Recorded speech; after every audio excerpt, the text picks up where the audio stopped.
Welcome, one and all. We are gathered here to delve into the filmography of our Lord and Saviour Tom Hanks. Amen.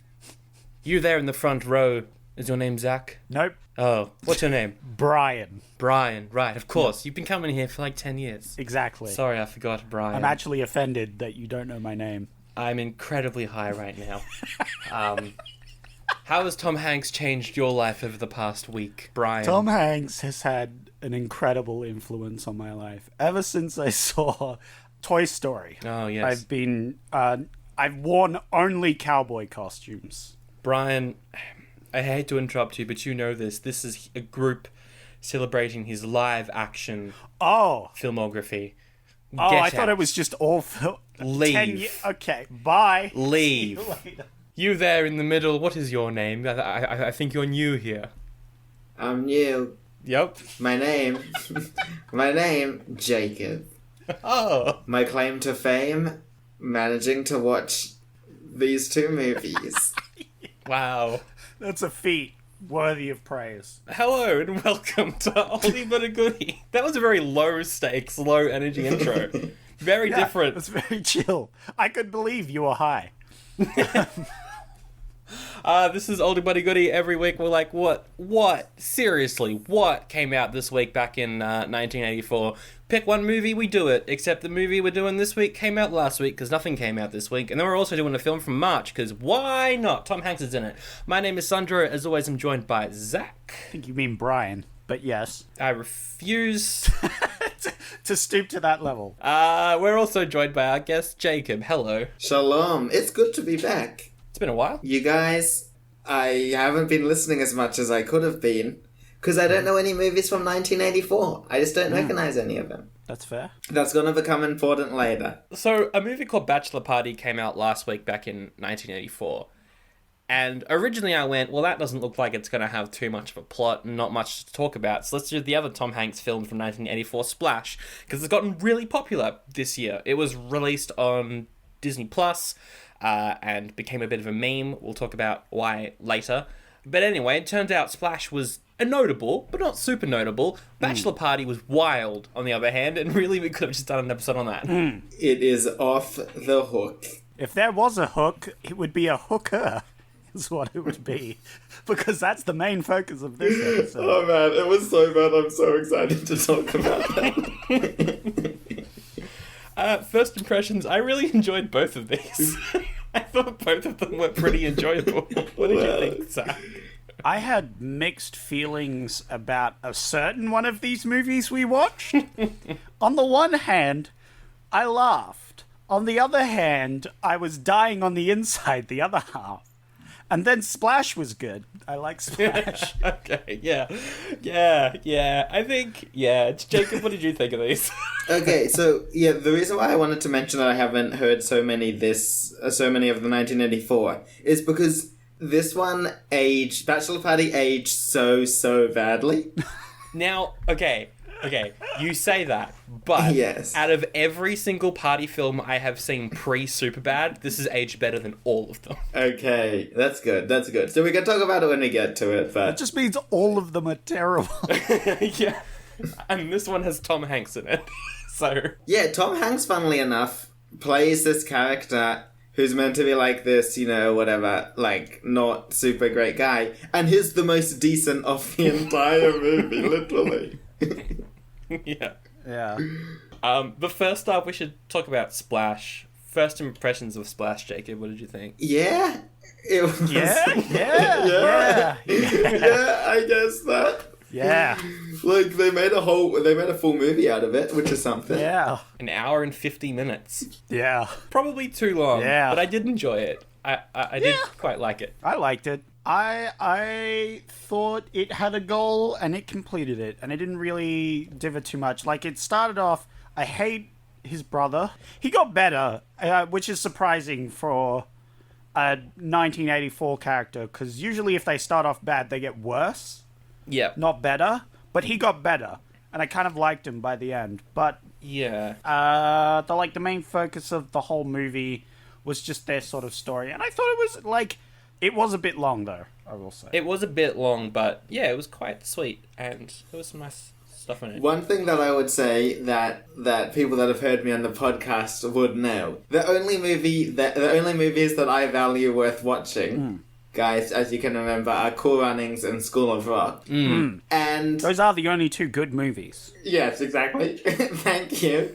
So, John Candy is, of course, in Cool Runnings. He is. And watching this, I just saw the exact same character. Like, it felt like a prequel to Cool Runnings. He's the same. I mean, he's a comedian from Second City, and he does the same thing in everything he's in, and he does well at it, but, you know, it's the same thing. So Look, when you've got a thing that you're good at, you just stick to. You just do it. And I can respect that. So, Splash was released March 9th. It's directed by Ron Howard. He's done How the Grinch Stole Christmas, Apollo 13, Willow, Solo, A Star Wars Story. He's a great director. But he's also done some bad stuff. So who knows, really? I'm sure he's a nice guy. Solo. Solo was... No, I actually love Solo. Solo was fine. I don't like the Grinch, but I like Jim Carrey. Is that the new animated Grinch or the old one? No, it's the Jim Carrey one. Oh my god, that was so good! I saw it when I was like 6 and went, ew! So, you know, I should go You need back to to do a it. recap. You will be disappointed, I guarantee. This film is co-written by Lowell Gans and Babaloo Mandel. They wrote Greedy from last year. Oh, that's a good film. Which is a good film. Jacob. And Jacob should watch Greedy. I think you'd like it. I haven't seen one of these movies that you've said so far. The cast is Tom Hanks playing Alan Bauer. It's his second movie ever. Oh. The first film he did was a small role in a slasher called He Knows You're Alone. And he was also in a sitcom called The Bosom Buddies, which lasted for 2 seasons and looks bad, but also he's in it. So I don't know. Why didn't we watch those? Sounds like an exciting time. I want to see him in a slasher film. I think that would be very entertaining. I want to watch an episode of Bosom Buddies. As mentioned previously, his brother, whose name is Freddie, is played by John Candy. His story arc is he starts off as a kid looking up women's skirts, and then 20 years later, he's still doing it. That's his character arc. No, his character arc is they have a weird sort of role reversal near the end. Because he's running the business and the other guy's slacking off, it wasn't really touched on, but I thought was interesting. But also, he's just kind of an idiot. Yeah. That's most of the characters he plays, though. Like, he's different in JFK, but also JFK is so factually incorrect that I refuse to say anything positive about that movie. So, you know, but he's good in it, so whatever. He passed away in 1994, which is a shame. He died quite young. But he is from Second City, alongside Rick Moranis, Martin Short, Catherine O'Hara, and Eugene Levy, who's also in this movie as scientist dude Dr. Walter. He is the only cast member who's in all 8 American Pie movies. He's also done heaps of other good stuff, like being the co-creator and co-star of the show Schitt's Creek, along with his son and daughter. Excellent show. Final season came out this year and was very good. Eugene, he's pretty funny in this as the scientist, I think. My trouble with the movie definitely was, as like a Dewey scientist-focused guy, I was on his team. Like, I related more to him than anyone else, which was absolutely which became great because he goes from from villain to hero. Yeah. But the first half of the movie, I was just like, come on, give this guy a break. Yeah, but that is the point of the movie, though. The guy can't catch a break. It's catchphrase. Literally, his like final moment is like his hero's arc ends in him not getting a break. Yes, I felt bad for him, Zach. I felt bad for him. Yeah, he was my favorite character. I loved him. And then finally, Daryl Hannah is Mermaid Madison. We saw her previously in Reckless, which I think was a January movie? Written by the guy who did Harry Potter. She's better in this. Yeah. Because that was a bad film. She has lines. She has lines. And dialogue and a character, which is all things she was quite lacking in. Other films she's been in is Blade Runner and Kill Bill. She's good. And also the reason why this film became a meme. Because, yeah, she does spend a lot of this movie without various clothing. And because technically this is a Disney movie, they put it on Disney Plus, but they were like, we need to censor this. We need to do something just to cover everything up. So they added heaps of CGI hair that doesn't move, it just stays very still for all of it, and it looks hilarious. So check that out if you haven't seen it, because it's ridiculous. You know the scene where she jumps into the water, like right at the start? Mm-hmm. Uh-huh. There's just a massive blob of hair covering everything. I didn't see the Disney cut. I didn't see the Disney cut, but I knew it was there. I was like, I wonder where they edited it. And then, yeah, I was like, nah, it has to be that shot. But also, I'm Googling it. Yep, that is some CGI hair. That looks bad. So there we go. Can confirm. This film has 90% on Rotten Tomatoes, based off 42 reviews as well. So that's very good.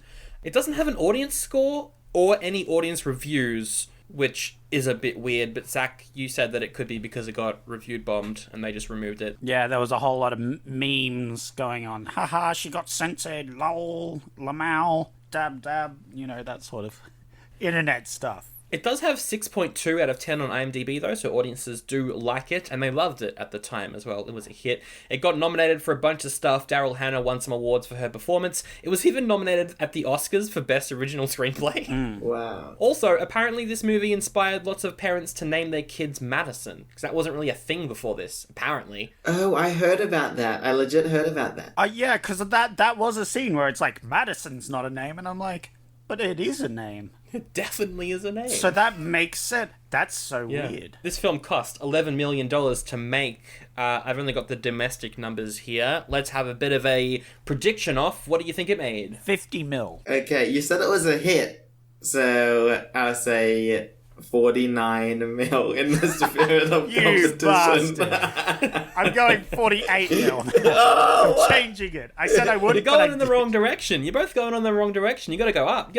150 mil. Nah, way lower than that. 149 mil. It was 70 mil. 70 mil. I still won because I went 50 mil and he went 49, so I win. Let's just very, very quickly go through the basic plot points of this, because I think there is still a lot to say about this movie. It starts off with a song called Woolly Bully? Yeah. I've actually heard that song outside this movie before. Okay. Yep. It was like, oh, that song. So it's a bully who's very woolly, or is it the name of a dance? I couldn't figure it out. It's two words that rhyme pretty well together, made into a song. Yep. Anyway, what happens in the flashback? So in the flashback, Sandro and Zach, Yep. we see a young boy looking up the skirts of women by dropping coins on the ground. Hate that. Now, it's a testament to the movie Bachelor Party, because I saw that and I was like, wow, this looks like a progressive movie. Like, yeah, like, what's it called? Like, it's still, it's still a joke about, like, degrading women, but it's a lot better than it could have been given the year. Yeah. Yeah, I guess that's it. And it's like, he's a kid. Haha. He's a dumb kid. Only a child would do this sort of dumb maneuver. And then he's like, 20 years later, I'm gonna do it again. Yeah, because once something works once for him, he just does it continuously. Yeah, and so after they look up some skirts and we get that, then the next thing we need is that our mate Tom Hanks falls in the water. And then I love they've got like they're prepared for this. They've got like a boy overboard alarm. Yeah. I think it's just a general person overboard. It's not just a boy. No, that's a different alarm, Zach. Oh, wait! Someone's overboard! Quick, what gender and age were they? I'm not sure! Just do the they bell! The they bell! They've got boy overboard, they've got man, they've got woman, they've got girl, and they've got we didn't see. We didn't see over. Yeah, that's the they bell. Honestly, to save money, and I know it's the 80s, but just have that one. What do you get? The gender neutral one? Yeah, well, I think that's the one they ring in the movie. I can't remember correctly, but I'm pretty sure that was the one. Also, he jumps in the water because the water is glittering, and he gets mesmerized by it, so he's like, I'm gonna go to the water. I thought he, like, spotted the mermaid or something, or she used some magic or some crap. I don't know. Look, I don't know. He jumps in the water. He's like, yeet. And while he's down there, he sees a young girl his age with blonde hair. And that's it. That's all I have to say about that. Then they throw a buoy, and do nothing with it at all, because right after they throw it, a guy jumps in and saves it, and the boy does literally nothing. The like life ring or whatever it is. Yeah. Yeah. I watched that and I was like, that they didn't even use it. I also love how the editors were like, now this scene takes place 20 years in the past. How are we going to show people it's 20 years in the past while also appeasing classic audiences who go to see Touchstone/Disney movies? Yes, you. Yes, I have what's an your idea. Orange. Yes, let's make everything orange. That wasn't my idea, but yes, let's go with that. Orange everywhere. Not black and white. Orange. Nah, it's still good though. It's like an old film that you've spilt coffee on. It's just I guess so. just this brownish orange tinge.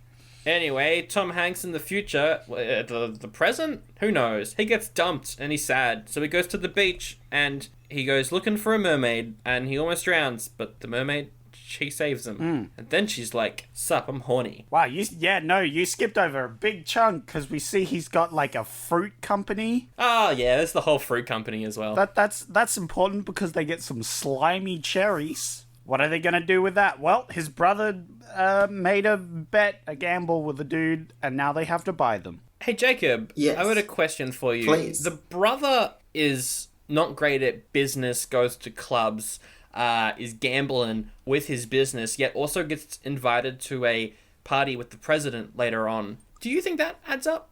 Okay, that whole thing with the party with the president, I'm going to admit, that went over my head. So the brother got invited, but then Tom went? Is that the idea? I think they were both going to go, but Tom was like, hey, can I bring my mermaid? Okay, the only context that works is in America, where everyone knows each other at college, that maybe the brother's friends with the president when they were at college. There's heaps of stuff of Tom and Madison just doing fish out of water stuff as well, which was all pretty funny. I liked how she learns how to speak by watching TV for 6 hours in a convenience store, and then when she's like walking back with Hanks, she says, I learned English, and if you answer all of these questions, you can win some wonderful prizes. Is it explained that she can use mermaid magic to learn quickly? I guess it's a funny haha in this funny haha movie. I did like how her voice was quite raspy though. Like when she started talking first, it did sound like she hasn't said anything in ages, and I thought that was a good touch. I liked when she spoke in mermaid and broke all the screens. Oh yeah, her name is Yeah. That's a funny goof. Remember how this is 2 hours long?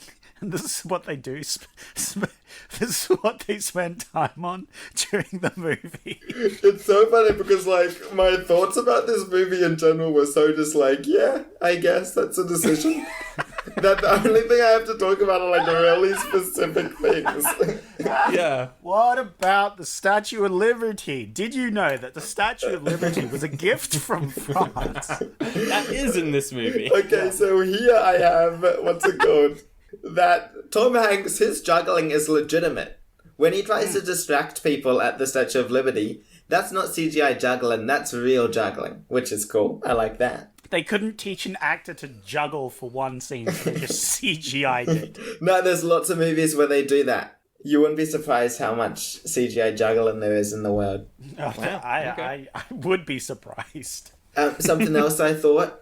How and why did she have a fringe? Cover up that forehead of hers. Ooh, can't have that on Disney Plus. If you were living...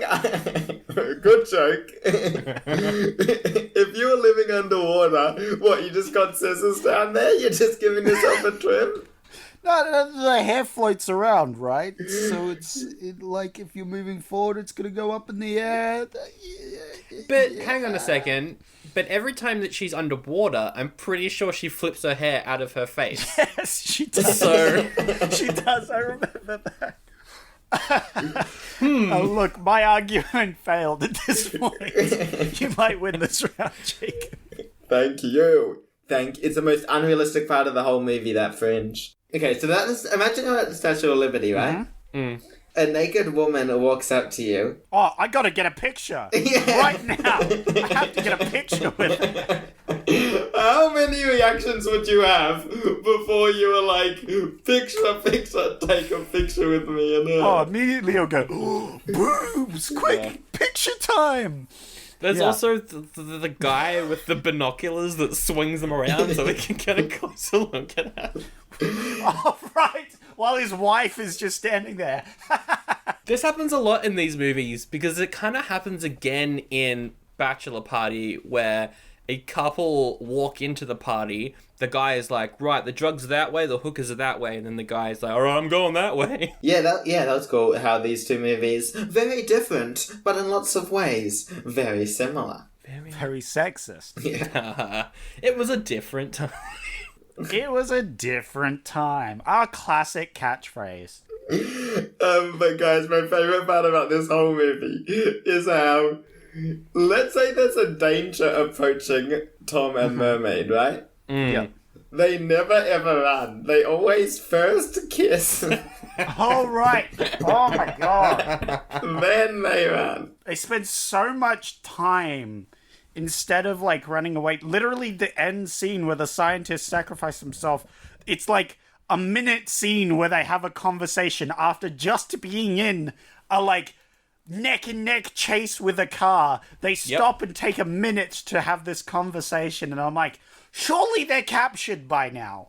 Surely the car's caught up and they're dead. The only thing I've got to say to that is Ron Howard directed this? Ah, well, that explains everything. Yeah. I want to talk about Eugene Levy. He finds out that she's a mermaid and then just walks around throwing water on people, and it's so funny. He does this like 3 times, and it's great every single time. Oh, and how he gets the same person somehow and gets beaten up twice by the husband. Yeah. Speaking of which, yes, he pours a bucket of water on this husband and wife, and then the husband comes towards him while he's taking pictures, thinking it's Hank and Madison. There's a hand. The guy, he reaches his hand up towards the camera, and it's a CGI hand. It's a fake hand. Or maybe it's a hand against a green screen. I don't know. It's not the actor's hand. There's just this random hand that comes up and grabs the camera, and it looks awful. It's the worst effect in this whole film. Did you see that, Zach? Was that in our cut? Yeah. That was a thing. It was really bad.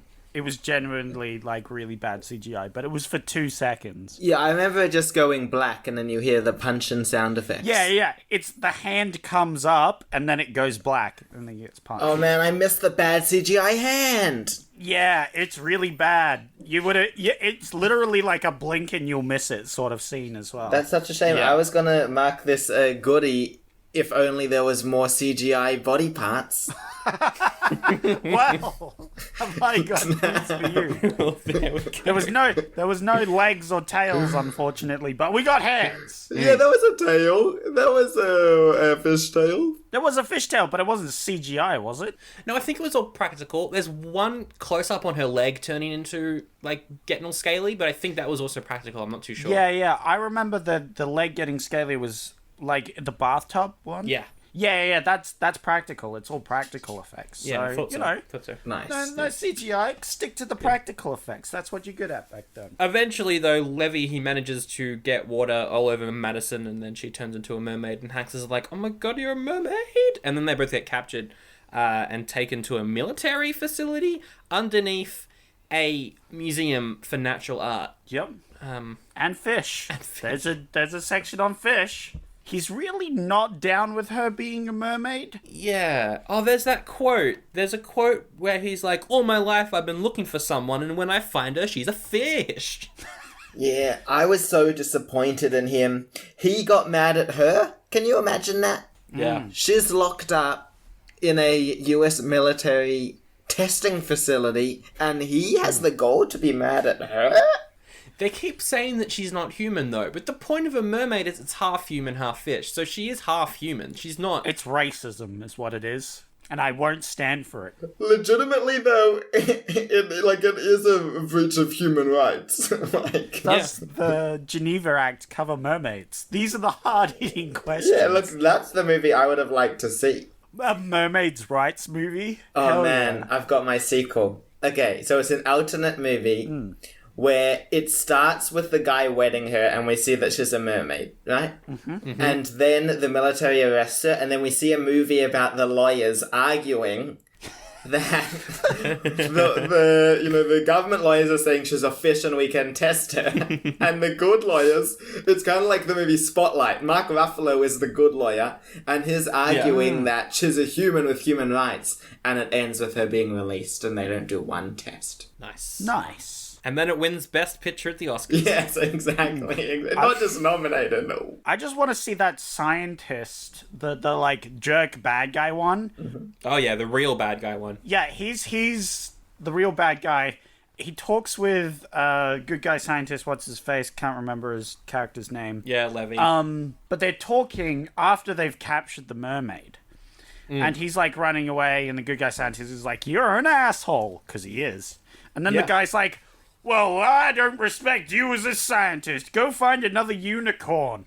Well, he literally found it. He found a mermaid. He is one of the greatest scientists of all time. And you're dissing him because, he believes in mermaids. Yes, because it's right there in a tank. You're doing tests on it. Yep.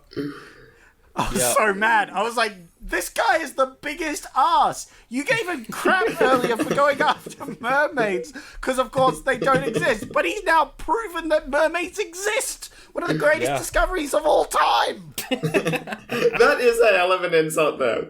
Go find another unicorn, you one-hit wonder. You little bitch. God damn. Go squirt some water on a horse and see what happens. Yeah, like, where's the people swarming to him trying to give him a Nobel Prize or some crap? I don't know.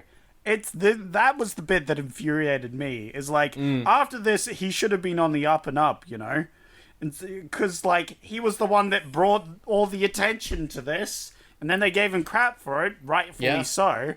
And then he found mermaids, so he should be given praise. But nope, don't even do that. And we know that the public is aware as well that there are mermaids, because there's a quote at some point where a reporter is asking if the mermaid is dating Burt Reynolds, which was a very topical a quote. So we know that the public is aware of this. Yeah, so Tom Hanks eventually gets released because he screams, "I am not a fish," and they're like, he's probably not a merman. Yeah, he's been in here like 12 hours. Yeah. And nothing's happened. I think it's just a guy. These scientists are dumb. They're all very stupid. They're very bad. There's one good scientist in this place, and he's the one raving on about mermaids, so I don't know. I don't know what's happening in this institute. So he teams up with Eugene Levy, who is a good man now. And Jacob, what's the plan? Here's the plan, Sandro. Hit me. Let's say, Sandro, we were going to steal your cat. Oh, no. So, me... Is the cat part mermaid? Yeah, the cat's part mermaid. Don't put Gotcha. So, me, you, and Zach go into your house. Wait, I'm stealing my cat. We're stealing your cat. From your own house. Yeah, but Stealing I'm... your mermaid cat from your house. Yeah, let's say... Your house or Sandra's house? So me, you, and Zach go into your room, and your parents see 3 people enter your room. Yeah, I'd be like, "Hi, parents, I'm here to take my cat." No, don't give it away. You're here to get your Funko Pop collection. Oh, okay. The one Funko Pop I've got. We're here to get your one Funko Pop. and the mermaid cat. Me, you, and Zach walk into your room. Okay. Actually, I think Zach got me my one Funko Pop for like my 18th or something. You're welcome. Okay, so now we enter your room. Now your parents are expecting 3 people to leave. So we leave Zach in your room. Wait, what? And me and you take out the cat. Right, pretending that the cat is a person. Is Zach, exactly. Yeah, if you add the Funko Pop and the cat, that's about my size. Exactly. That's about the size of a large, obese person. That the character... Did you notice that in the movie? Yes. Because yes, the I brother's wrote that down. very obese, and then the mermaid is not, and the guard does not pick up on that. That is true. Yeah. But anyway. I do have a question, though. When we are approaching my parents to get the cat, we need to pretend we're different people. So let's say, for example, they're expecting you to come over for some reason, but perhaps you, in the company of some... They've invited their Swedish friends over. Exactly, yeah. My parents have invited their famous Swedish friends over. Well, that's pretty easy. I could pretend to be Swedish. I would simply say in Swedish, "Hello, baby. I have a 12-inch penis." And your parents, who speak fluent Swedish, would think this was so funny that they would pat me on the back and welcome me with open arms. Well, you're clearly a Swedish person. Exactly. I like that though, about because that's what the brother does, and the Swedish guard is like, wow. But I love that because, you know, obviously like every immature kid knows how to say like something like that in another language. But I love that like the brother uses his powers for the good. Yeah. Instead of evil. That's his real arc. Yep. Because he's been watching Swedish porn over and over again like 500 times, he says. Love it. You're bound to pick up some phrases. Absolutely. They take Madison, and basically, long story short, she has to jump into the ocean to... But what about that scientist redeeming arc? Oh, he falls into a grate or a window or something. He like tries to sacrifice himself to slow the army down by going and standing in the middle of the road, but the car doesn't slow down, so he has to jump out of the way last second, which kind of on the army people. He nearly murdered a civilian. Kind of unsatisfying ending to his arc, but I feel like every ending to everyone's arc in this was a little bit like that. Yeah, like the most unsatisfying thing in the movie for me is, so the truck is coming down the road and there's like a taxi in the way. So we're like, yeah, the truck is gonna smash the taxi. Yeah, no. Yeah, smash the taxi. Smash the That's taxi. what I was thinking. Yeah, and then some soldiers come out and gently move the taxi onto its side. Because the whole point is this is the jerk taxi driver that we saw at the start of the movie. And I thought, cool, he's going to get his comeuppance, they're going to smash into the taxi and move on, and the guy's going to be like, oh man, my taxi! My taxi's all smashed. But instead, they stop. They don't stop for a civilian in the way of the car. No. But they'll stop for a random-ass taxi. Oh man, is that not a statement on our society, Zach? Absolutely. I don't know what statement it is, but it's definitely one of them. And they gently but very carefully tip the entire car over on its side and move on. Which I also thought was pretty funny, that they just tip it on its side and move on. It didn't make sense because then they immediately catch up with Tom Hanks. I guess those two spend a minute making out. Yeah, they're making too many making out sessions and, I'll miss you, blah, blah, blah. So the army manages to catch up. Yeah. And then Madison is like, oh, I can't evade the military forever on land. I'm going to sea. You can come with me if you want. And Tom Hanks is like, nah, actually I will. Then the movie ends. What convinces him is he's like, no, I can't. And then the military are like, we're going to arrest you. And it's like, well, I guess, yeah. Yeah, maybe I should have chosen the water with the mermaid. And It's totally not a choice of, like, in most movies like this where the person actually has character development. It's like, are you going to choose life imprisonment or living with a mermaid in a magical kingdom or whatever? Yep. I wonder where this arc in the movie is going. Okay, so then he jumps in, and the military has their special diving squad, which is a legitimate thing that the military does have. But the way that they're defeated is just pull them out the feast. Yeah. Oh, yeah. Then they can't breathe. Checkmate, idiots. There's no way you could possibly figure out how to deal with this. That's great. I forgot about that. And that is Splash. Before we rate it, there's a sequel. Whoa. It came out in 1988. It's called Splash 2, except it's spelt Splash, T-O-O. It's a classic TV movie thing. Because it is a TV movie. The premise is they both return to New York to help save the brothers' business. And it looks absolutely awful. So the worst part of the movie? Yeah. Great. But let's rate Splash. Starting with Jacob. I'm gonna say it, kids. This was an oldie. Damn. Yeah, I'll give it an oldie. Okay. But like, if if someone was saying, yeah, we're going to put on Splash because of the thing and whatever, we'll laugh at the CGI stuff, I'd be fine with that, you know. But it's not something I'd go out recommending and be like, oh yeah, Splash was alright. I think I'm going to give it a goodie because I enjoyed it and I would recommend it to some people. It's not amazing, but, you know, it's pleasant. It's a pleasant viewing.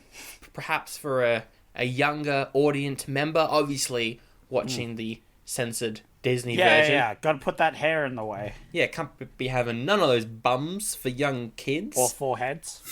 I'm gonna go goodie basically because you two gave it an oldie, and I'm like, yeah, it's fine. Yeah, that's fair. If both of you gave it a goodie, I might give it an oldie. But Yeah. You gotta make sure there's enough oldies in here, but also give it a little goodie. because I did genuinely enjoy it. I did like when they just found the brother at the tank and he's just sitting there fishing and he's like, hey, how's it going?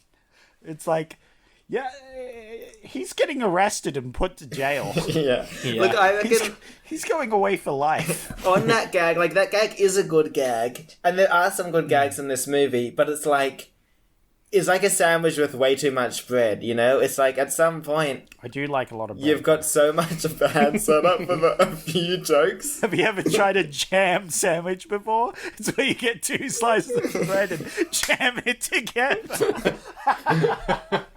Nice reference. Boom! Reference to the next movie we're gonna do. Let's do it, kids. I do get what you mean, though. All right, Bachelor Party, released June 29th. It's directed by Neil Israel. Keen listeners would remember his name because alongside Joe Roth, who he co-wrote this movie with, they made Police Academy. Not the director, they were the writers. Neil Israel, Joe Roth. And he directed this. And it's better than Police Academy. Would you agree with me, Zach? I'm torn. Again, I said I was torn at the start, but I am torn because I laughed a lot at them, but at the same time I was like dying on the inside at other times. Like it has such highs and lows, Yeah. and I'm still not sure whether I liked it or disliked it. Interesting. That's so interesting because I laughed a lot, but I think it was just based off Tom Hanks's performance and how he delivers the jokes. I don't know. It's mostly because I hate all the characters, Yeah. Yeah. but the shenanigans they're getting up to is really dumb. Oh, I loved Cole. We'll get to him, but his journey was incredible. He was such a villain. Was he? What? Did he get to any villaining at any point? What I like about Cole, though, is they had such a high bar to set in that everyone else is so terrible. So to make him even worse than them, they really had to pull out all the stops. Yeah. They just made him the most pathetic human possible. Yeah. Yeah, it stars Tom Hanks, obviously. That's why we're doing it. 3rd ever movie he was in. His fiancée, Debbie, is played by Tawny Kitaen. She hasn't done much, but she was in a French film called The Perils of Gwendolen in the Land of the Yik Yak. Love it. I think I've heard of that. It came out in February of 1984, and I'm annoyed that I didn't see it because I think it could have been a fun option to add in. I think I've heard of that. I have no idea what it is, but I've heard of it at some point. The only other notable cast member is Wendy Jo Sperder, who plays Hank's brother's wife, Dr. Tina. She is Marty's older brother in the Back to the Future films. I love it. She's really the only other performer in this film who has done anything really that notable. I swear I've seen the guy who organizes the bachelor party in something else. I think he was in Police Academy then, maybe? Yeah, maybe. I have no clue. Yeah, so the thing that I was trying to get my finger on, I think is meant to be Jewish. Or at least very, New Yorker, right? Tom Hanks? No. The guy that sets up the bachelor party. Is he the photographer? The concert ticket. He's selling concert tickets. Oh, the concert ticket dude. Yeah, that's right. So yeah, I don't know. I feel like that is an archetype that we've seen in other places as well. Yeah. The photographer dude. I don't know. He seems familiar. Yeah. Anyway. The reception is 54% on Rotten Tomatoes, audience score of 56, so pretty down the middle. A lot of reviews at the time praised Hank's performance, but thought the film was a little bit rude. A little bit rude. What? How so, Sandro? In what way? Back that up with evidence, Sandro Barter. Is it possibly when the donkey takes drugs? Give me one example where it was rude, and then I'll agree. Just one. Just a single one from this movie. They kiss Cole's bum. Okay, that was one part that I wrote in my notes. I was like, that actually is funny. That is... Isn't that like a Shrek gag? Yeah, I think so. Great. Fantastic. There's so many jokes in this movie where I was like, that is actually quite funny. Yeah. But there were so many of them, and so I was like, is the film just funny, or is it just these jokes that are actually very funny? Okay, I'll talk about this a bit, but definitely this, like, clearly this was written in a writer's room, this movie. Oh, yeah. And there's so many jokes where it's just like, why did they put all that effort for the one joke? And the answer is they just didn't know how to say no. Yeah. Yeah. There's a lot of that. If you thought of a joke, they put it in. They came up with all these good jokes and they had to put every single one Yeah. in. Yeah. Yeah, I'll agree to that. I think the film itself isn't funny, but the jokes are funny, which is weird. That's why I'm so torn. Yeah. It's definitely a thing. It's definitely a film. No, it's a movie. It's not a film. It's a movie. That we can agree. It is a rude movie. It's a rude movie. Rude. Tell me one thing. It cost $7 million. Let's do this again. What do you think it made domestically? Keeping in mind it's an R-rated film, so not as much as Splash would have made. What do you think? Let's start with Zach. I'm gonna go 80 mil. Okay. I'm gonna go 8 mil. Oh. 8 mil. I think Jacob's closer. Oh, okay. That's good. Good to hear. But sort of in the middle. It's 38 million. 38. 38 domestically. So That's unbelievable. If that's the case, guys, we could write a blockbuster $1 million making Oh, absolutely movie. we could. That's what I learned right now.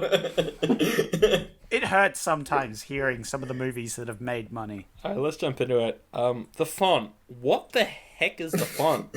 Why is the top pink ticker tape and then the party is bold? What? Because this is a bachelor party. It's wild and crazy. I have to admit, once again, I looked for the font. I was like, okay, I'm going to discuss the font. Just missed it. Just didn't see it. I barely remember the font. I was too distracted by the next part of the film. Okay, so this is what happened. I sat down to watch this movie and I was like, all right, here we go. Bachelor Party. We're going to take more notes for Splash, but I'll watch this because, you know, we gotta. And as soon as Tom Hanks showed up, I paused. I called Zach. I was like, let's do a switcheroo. Yeah. We need to talk more about this because this opening is ridiculous and we're in for a wild ride. Yep.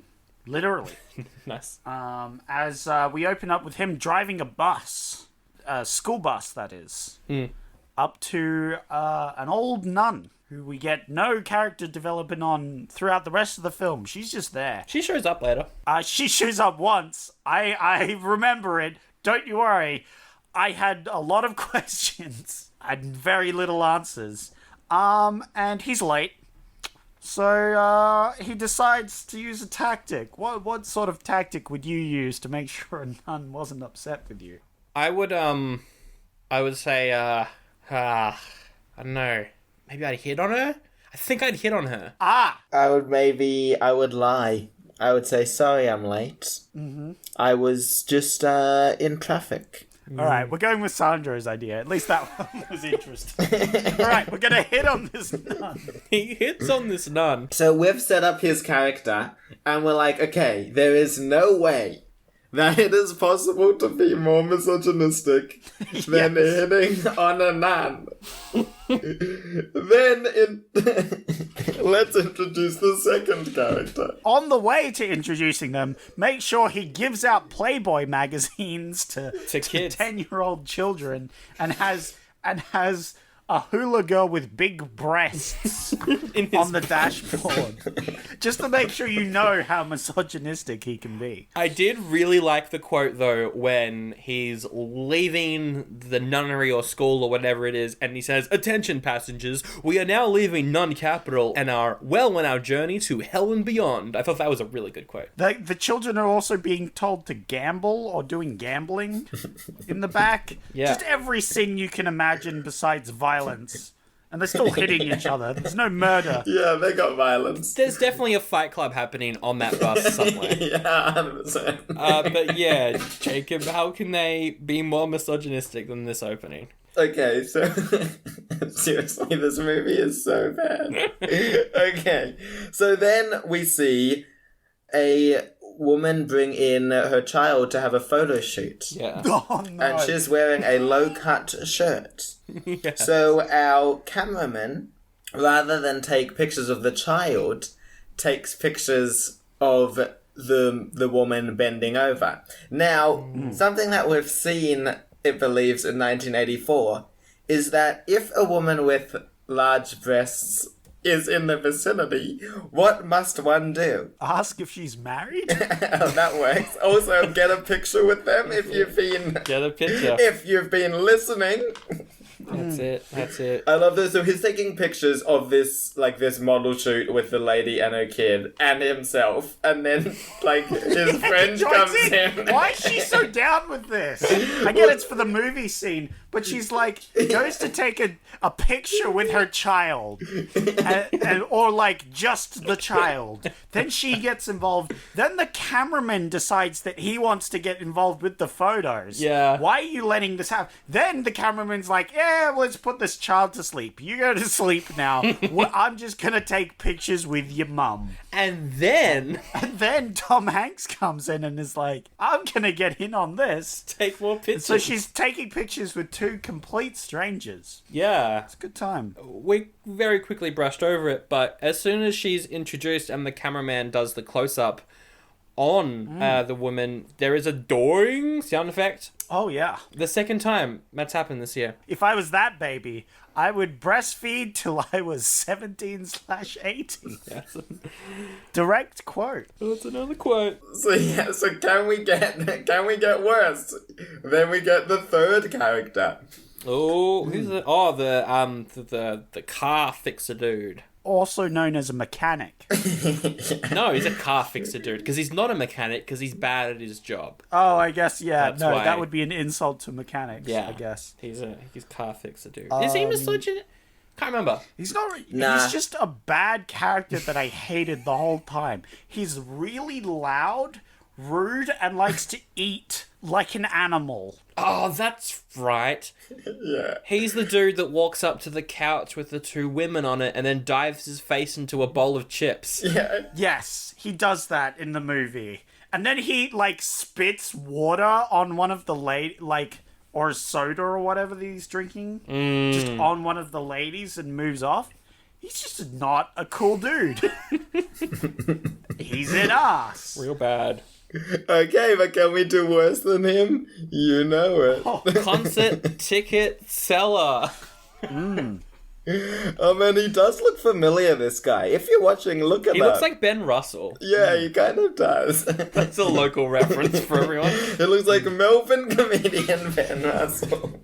Yeah, he sells concert tickets, and that's his whole thing. He spends the whole movie booking sex workers for the party. That's the only thing he does. He's useless. Oh, yeah. But he has an arc-ish. Oh, that's right. Yeah, we'll get to that, I guess. So there's two things that made me feel like, oh yeah, okay, here it is. Yeah, 80s is showing, and it's his arc. It was a different time. And then it's also the whole Asian thing as well. Like, those two were like, yikes. Yeah, those two were bad for the 80s. Did not age well. Those were clearly bad at the time. Or at least the Asian thing was racist at the time, definitely. Yeah, definitely. The final character is a waiter. He can't say Parmesan. Either can I, apparently. No, he can't read? What is his character? He never shows up again. Does he do anything during the rest of the film? I think he's there. He just doesn't do anything or has any role in the movie. It's fascinating to me that these, 4, 5 guys that are introduced, aside from Hanks, aren't as big a characters as the bro that's introduced half an hour into the movie. Yeah, it's just, it feels like a heist movie. Yeah, it does. It's a weird heist intro. Yeah, it's like Suicide Squad. If they just had like an intro screen where their name and their job was like flashed on screen. Well, I guess this is some sort of bachelor party.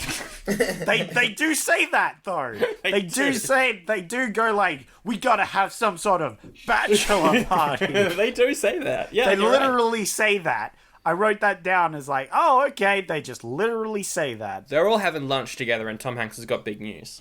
Yeah, they're all really loud, by the way. Throughout this film, they are loud and yelling, and like people are staring at them, and I'm like, these guys are complete assholes. Yeah. Good lord. These are the people I see on the street and I hate because they play their music out loud without headphones. Oh, those people. I have to fight the urge to throw them out the train while it's moving. Oh, when they're on the train especially. Oh, yeah. Unless you're on the Sunbury line and it's someone is just playing Melbourne Bounce, a subgenre of electronic dance music from 2013. Oh, God. And they're doing it in 2020, which happened. Did you like that soundtrack? You a fan of it? I think they had glow sticks. I swear, I've heard people play their own SoundCloud out rapping out on the trains. It was so bad. It was like the worst song I've ever heard, and they were playing it out loud and going like, oh, yeah, this is my jam.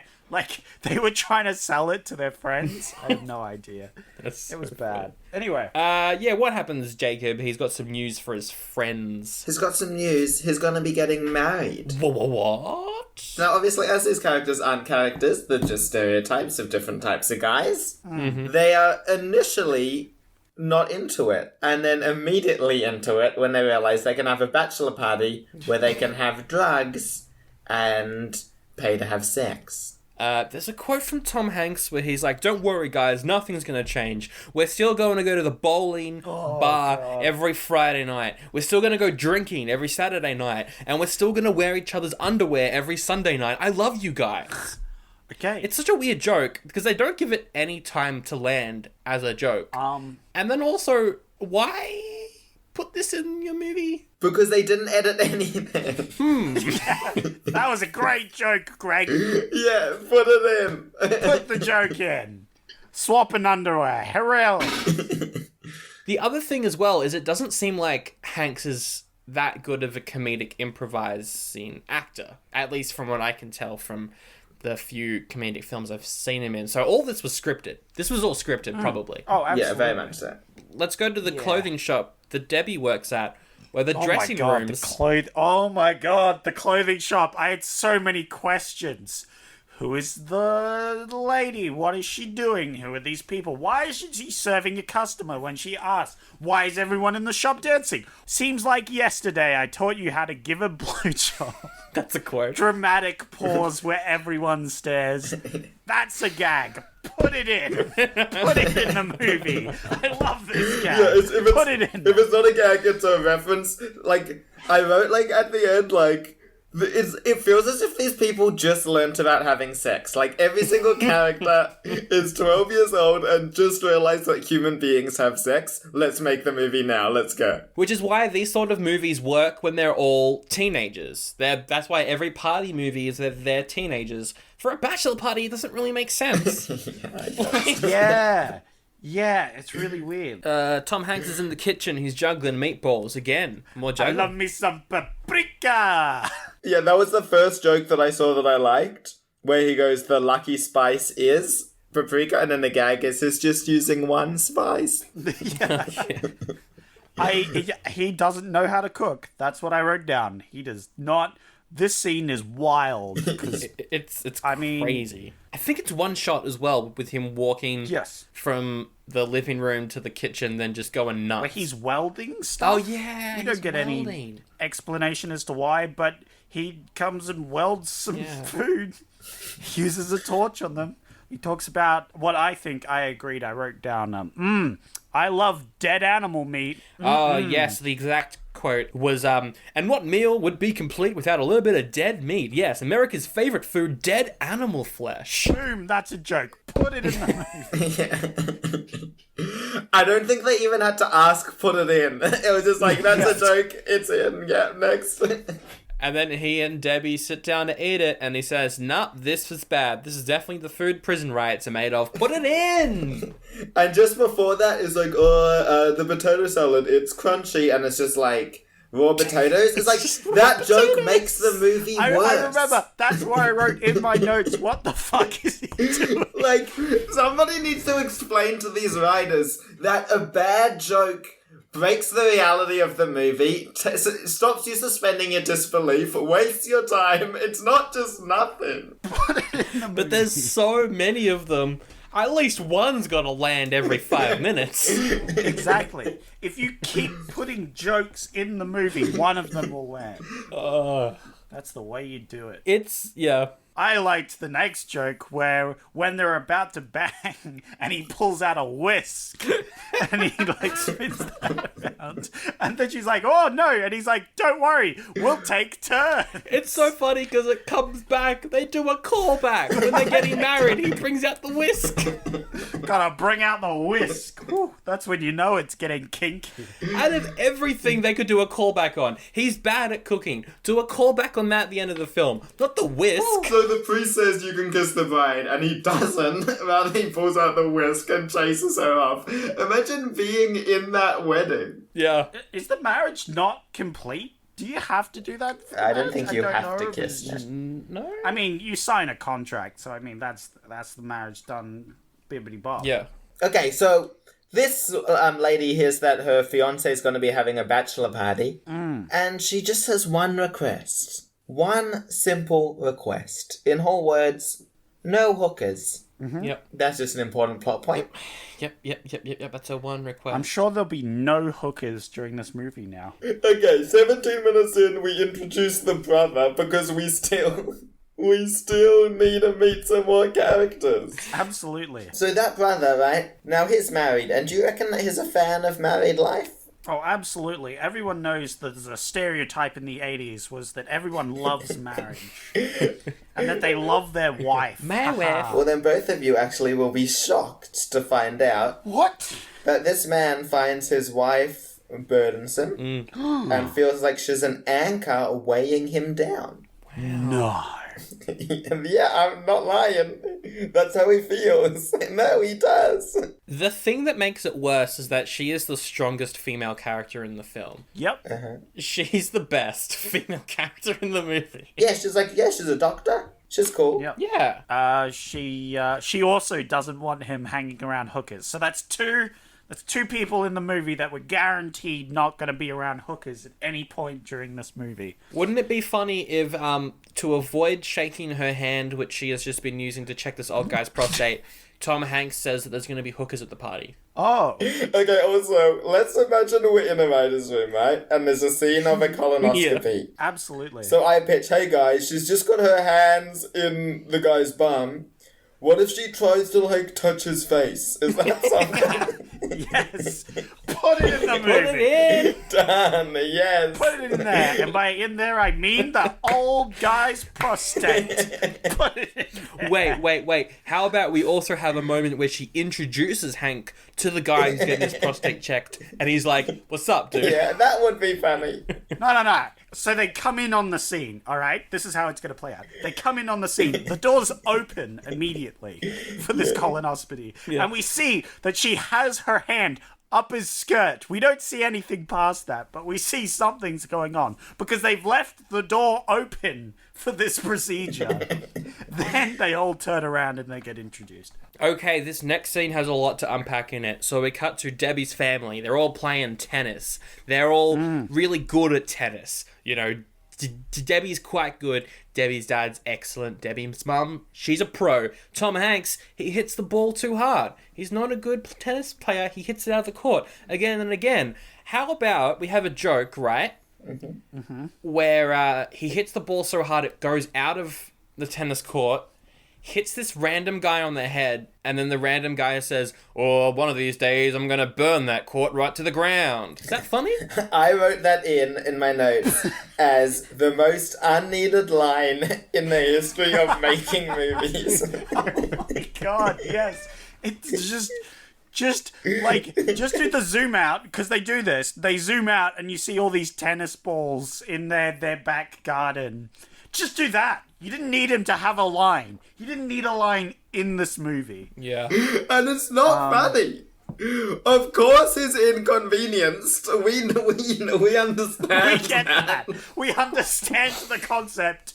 Someone hit him in the head with a tennis ball. Thanks, movie. I know we're 12, and this is very funny, but also, he's a disrespectful ass. He knows for a fact that this is not baseball, and hitting it out of the court is not how you win. He's just being an ass. That's what made me dislike him so much. The whole hitting it and going home run. It's like, you're a dick. Because he's going out of his way to just annoy the parents as well. It's Yeah. Bro. This whole, next 20-minute scenes where we have the, family and stuff, he is deliberately being as big of an asshole to the parents as possible so that they dislike him more. Although, saying that, there is probably my favorite joke in the movie, and it's a joke that comes from the editing. Debbie's dad, he comes up and he just basically lists all of the ways that Tom Hanks's character is not a good person. He's like, you're a slob. There's a lot. You're arrogant. You're rude. You're a rude dude in a rude movie. He lists all of these things, and then you think the scene is over. You cut to Debbie and her mum and just some random friend. I think, it's the friend from the department store, right? Yeah. No, it's a cousin, actually. Oh, her cousin, that's right. Yeah, it's only mentioned in this one scene, so if you missed it, it's gone for the rest of the movie, but it's her cousin. It's her cousin. And she hates men. And they're all talking about various things, about the wedding, about the party she's going to have, the bridal shower. And they are talking about it for probably about 2 minutes. And then they get up, they leave, they call over to the boys and say, all right, we're going to go inside, come and meet us. The dad's like, yeah, we'll do. Hang on a second. Immediately cut back to him listing more things about that. Yep. I give him props for that scene. I thought that was very fun. It's good. Anyway, then Cole is introduced. Jacob, who the heck is Cole? So I had him in my notes as Hitler Youth guy. Yes. So basically, Cole is a guy who's blonde, and he represents what the father-in-law thinks is a good guy, and he gives a mission: convince Tom Hanks to break up with my daughter, and if you can't, you can try some more persuasive action. Yeah, and then at that moment, the guy picks up a tennis ball. Ah, yes, persuasive, and he crushes a tennis ball. Honestly, if someone could crush a tennis ball, it would be very intimidating. Yeah, no, I'd be like, damn. He never really shows his strength ever again. Yeah. I wrote down here that I like how stupid his character is, and I hate the main character, so this is working well. He goes up to Tom Hanks and is like, mate, I want Debbie. You dump her, and I'll give you cash. Yeah, he tries to... which is really weird, because so far the movie hasn't been misogynistic in any way, but I felt really, at this point, that was a little misogynistic, almost. He offers him money and appliances, like a washing machine, dishwasher, and then Tom goes, the way I see it, this guy is in love and has a lot of appliances lying around. And that's when I realised the whole 2 minutes before was just for that one Just for one joke. Absolutely. Just for one joke. They do it again in the next scene where Tom Hanks and Debbie are in bed. Tom Hanks is like, what's wrong, Debbie? And then she just lists all of the things that she's worried about, you know, the money, her car, her education, her future, the marriage, etc., the party. And then Tom Hanks goes, well, how about the Middle East? You're feeling all right about that? And also, it's so not in her character. Absolutely. Like, she's not a stressed character in general. She's usually, she's like totally chill most of the movie. And I kind of want to make an Excel sheet just with all the jokes, because then we have the joke. Oh my god. Then she goes, I can't sleep. And he says, I have something for that. And it's a hammer. He pulls out the hammer. He not only pulls out the hammer, he goes to whack her head. If she didn't have quick reflexes, she would be out. The bump on her head from this hammer that her fiance hit her in the head with. That would have solved her problem. Legit, what are these jokes, people? The joke there is that she's tired, so he has a hammer. He has a hammer. It's like a Looney Tunes joke, but it makes no sense because this is a Looney Tune. It's party time. So the mustache dude, he books a bunch of sex workers. They're going to rock up to the address. Then Cole, he rocks up in his evil villain wagon car. It's a Porsche. And he's like, oh, change of address. Go take him to this place. And the place he gives him is the address of Debbie's bridal shower. Good joke. There'll be payoff for that later. Let's get introduced to Brad at the hotel, their other friend who gets introduced 40 minutes into this movie. What a friend he is, because he's high and hates his marriage. Boom. What a hot take. What a hot take. We haven't had someone who hates marriage yet in this film. Not like all of them. So we have to have a character come in that's like against the marriage, you know? We've got the brother, who's quite reserved. He's quite pretty down to earth. For this character, how about we have him speak high pitch most of the time? Just to really separate him from the brother character. Oh, you know what scene I'd like to see him in? A bit where he just goes, ha ha ha ha. That's a good scene. I'd like to put that in there. Okay, yeah, so later in the... Can I say what happens later in the movie? Go for it. I mean, it's his whole character. So later in the movie, he keeps trying to have sex... not have sex. I was singing my notes. That's a different character. My notes is just sex. Because the movie is not rude. So we see him in the shower, and he tries to, he's trying to slit his wrists using an electric shaver. And, okay, so you walk into a room and a guy is trying to kill himself. Yeah. And so you say to him, what is wrong with you? Would you go out there and have a good time? Also, Tom Hanks kind of sounds like Seinfeld when he's saying that. It's like, would you go out there and have a good time? And it's just like, dude, there's a guy trying to kill himself here. Can you have some semblance of empathy? Okay, I see what you're saying, but...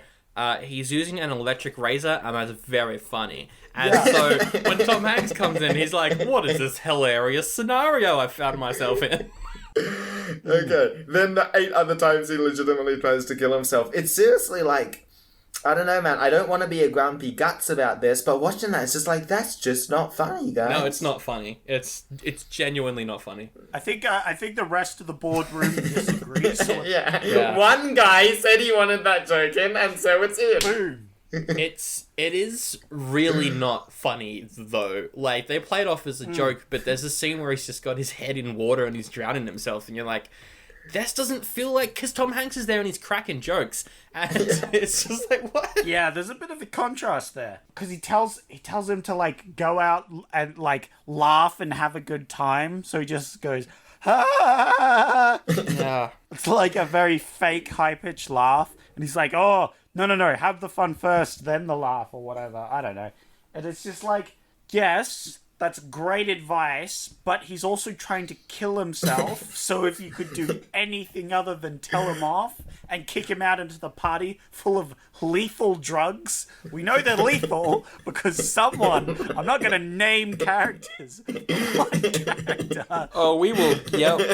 We're going to get to that. I'm very That was excited. the most shocking thing in this movie. I did not expect it to happen. Look, and also, I'm going to say it, I think that was funny too. I think that was funny. I like that. There are funny jokes in this movie. The problem is they put all the jokes in this movie, not just the funny ones. Okay, what happens? Oh, there's a joke where you zoom in on the breasts of this statue and then transition to the breasts on a statue in Debbie's house. So it's a statue breast transition. Well, seeing as they've had no other breasts up to this point, they've got to put some in. Not real breasts, because that would be too rude. Too rude. We don't want this movie to be rude, so we're just going to have a statue, all right? Also, there's someone at Debbie's shower eating cat food, and we never see her again. That's the character from the store. Oh, is that the crazy character from the store? Yeah, that's the crazy character from the store. Wow. She's eating cat food. It looks like the most disgusting thing I've ever seen in my... Like, the special effects for that made it look gross. Because it's like a thing that should be a liquid, but she picks it up as one glutinous mass. And I don't know if you guys noticed it, but it was the most disgusting thing, and I cannot get it out of my head. Okay. It's like, that cat food looks like the most revolting cat food I've ever seen in my life. I did notice when they walked into the hotel room, one of the dudes was like, "All right, lads, start your boners." Start your boners! Because they're all keen. They're keen for the ladies to show up. But before that, they're like, let's watch some reel-to-reel porn on a tiny projection screen? Yeah. Okay, so as they're, as they are, just before they're watching porn together, one guy, you know how he keeps yelling out, "Women!" Oh, Isn't that the engineer guy that I actually hate? No, honestly, at first I was like, that is so, like the usual shit, like that's so misogynistic, blah, blah, blah. But then I thought, like, in a situation like that, what would they be yelling out? And it's probably a lot worse than woman. Probably. Like, in a weird way, saying women is like the most respectful, disrespectful way. You know what I mean? This character's still an annoying ass. So someone calls him out on it for being like, dude, why are you so obsessed with, like, sex, yelling women, right? Oh no, I hate this. He goes, sex is my one thing. I'm good at it. Yep. I think that there was the writers trying to give you an insight into... In-depth backstory. Yeah, into them, into the writers themselves. Oh, yeah, that's so good. They're like, the only, yeah, we are reflected in these characters. it's the only thing we're good at writing about. Boom. Put it in the movie. We're putting it in the movie. But I just love that idea of someone who's like, they're really into sex. Not because they like it, not because they're good just at it. because they're good at it. Like being good at golf or something. It's my talent. Exactly. I'm an engineer by trade, but sex is what I'm good at. I'm a savant. He's a sex savant. And you know as well that they're definitely not. Like, these guys do not care about the other side. They're not. Yeah, to him being good at sex means he likes having, like, when he has sex, he enjoys He it. has a great time. He's the only one coming. The porno tape, that's what we're up to. Yeah. So we just had the porno. The girls, there's a scene where they're like, oh, I found a porno, so I edited it. And so they just cut out the whole sex scene. That's it. That's the edit. That's the joke. We put it in the movie. But the joke is that Cole did that. Like, the plot point. Yeah, Cole did it, that's Oh, right. does Cole do that? I thought the woman did that, because the woman said they edited the porno. No, I think they found magazines in They found... So wait. the bus. So that was just a pointless line. Yeah, so that's a pointless... So there is a thing they cut out. See, the editors were doing their jobs. They cut out an unfunny joke. Fantastic. Interesting. Yeah, so basically the way that he ruins the bachelor party is he cuts out the porn and then removes the hookers, so the party is ruined. It's Absolutely. ruined. It's just a bunch of boys. Oh, he doesn't remove the hookers. He just misplaces them. Okay, yeah. So he sends them to Debbie's party. And they rock up the same time that... Is it Dr. Tina? Yes. Whatever her name is. The same time that she rocks up. And I kind of laughed at this. Because they go in, they see it's all of these women, and they're like, haha, this again. So they whip out their vibrators and whips. And then just walk out. Slowly, the camera pans over them as everyone in the party is just yelling in disgust. It was kind of funny, I think, maybe. Yeah. I don't know why they didn't stop. Like, they don't take a hint at all. I don't know what's happening in this film at this moment. I'm not sure. But they definitely put that joke in. And then Debbie is like, oh no, the boys are up to some bad stuff. We're gonna go to a strip joint. One way or another, all the lads end up at the strip club as well. Then we meet Nick the Dick. That's it. I think that's the first rude That's the first rude thing that happens in the movie. Yeah, it's like the only rude thing that really happens in the movie. I can't think of any other one. There's a guy who I believe his name is Nicholas, but they call him Nick the Dick. Because he is a stripper who, get this, What? has a large dick. Whoa! I love his introduction because we see the chest up. But we hear as he unzips and then a thump, like the dicks hit the floor. That was funny. And they were like, oh yeah, oh, very impressive. They all clap. You'll clap him. I can't quite remember this because as I was watching it, my brain was repressing it out. Like filming a movie without, like taking a picture without any film in it. And just... But I think there was like a hot dog bun and the dick. And then I can't remember anything else. Yeah. They get him to bring out a tray of hot dogs. Yes, a tray of hot dogs. But one of the hot dogs is his penis. And then the mum gets that plate? Yes, the mum gets a good grabbing of this penis. But she doesn't let go. Yes, she doesn't let go for some reason. Just let go of the penis, lady. She keeps tugging. That's a joke in the movie. That was a joke. And then the mum's traumatized for the rest of it and keeps looking at her hand. Which was kind of She funny. keeps looking at her hand going, that was another man's penis. The mustache guy who sells tickets, he orders a bunch of more sex workers from an Indian guy? It's kind of a racist joke. Yeah, it's pretty racist. Yeah, like the joke is just that is Indian. That is the beginning and end of the joke. Yeah, the joke is that, a pimp wouldn't be Indian. Which is, yep, That's what... kind of racist, not gonna lie. Not very good. It's a good thing this is the only racist joke in the film. Yeah, there's definitely not another one. There's not another big racist joke that happens. Oh my god. But yeah, the fact that this, like, isn't even the racist incident that we're talking about, that there's, like, an Indian pimp that's meant to be really funny. Yeah. Yeah. They go back to the hotel, and all the ladies arrive, and Hank is like, oh no... And then a band also rocks up. Yeah, what's with this band? What's with the band? They're like, do you guys know each other? I think introductions are in order because they all have matching outfits and hair and other things. Yeah. So they're clearly part of the same band.